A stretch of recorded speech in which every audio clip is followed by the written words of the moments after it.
ओम नमः सिद्धेभ्य।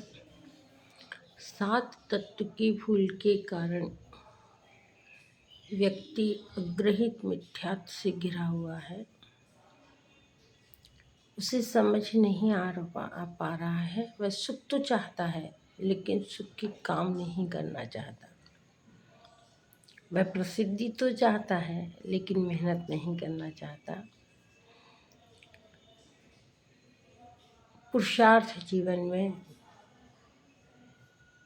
आवश्यक, अति आवश्यक में आता है। पुरुषार्थी व्यक्ति ही अपने लक्ष्य की प्राप्ति कर पाता है, लेकिन पुरुषार्थ सही दिशा में होना चाहिए। एक दृष्टांत से अपनी बात को आपके सामने रखती हूँ कि कैसे असमीचीन पुरुषार्थ दुख का ही कारण बनता है। एक राजकन्या अपनी सहेलियों के साथ में सरोवर पर स्नान करने जाती है। अपने गले का नौलखा हार उतार कर स्नान करती है। सभी सहेलियों के बीच बहुत आनंद के साथ स्नान की क्रिया की जाती है।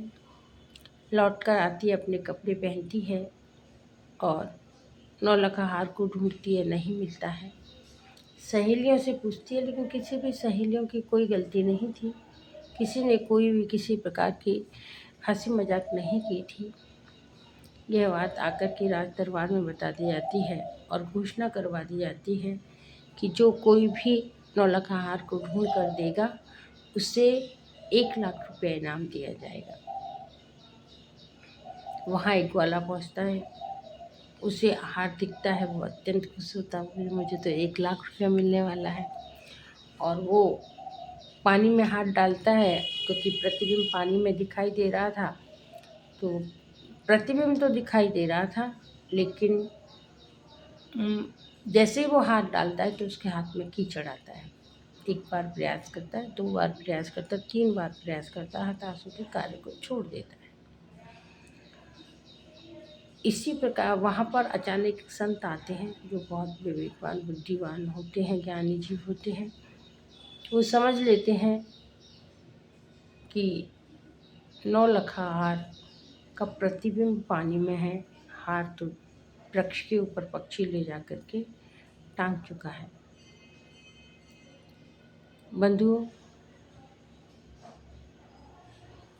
संत और या सज्जन पुरुष जो होते हैं, जहाँ से सुख मिलना होता है, जहाँ से इष्ट की प्राप्ति होती है, वहीं हाथ डालते हैं। लेकिन जो अज्ञानी मिथ्या दृष्टि जीव होते हैं, वो असत से सत खोजने की कोशिश करते हैं, दुख से सुख निकालने की कोशिश करते हैं, इंद्रियों से सुख पाना चाहते हैं, मन से सुख पाना चाहते हैं, बाह्य पदार्थों से सुख की कामना करते हैं। लेकिन आचार्य कहते हैं ये सब हमारे अग्रहित मिथ्यात्व का फल है। हमें अपने अनंत काल की यात्रा में जो हम इस अग्रहित मिथ्यात्व के कारण अपने आप को नहीं पहचान पा रहे, इससे थोड़ा विराम लें तो निश्चित ही आपको एक नई राह मिलेगी। जय जिनेंद्र।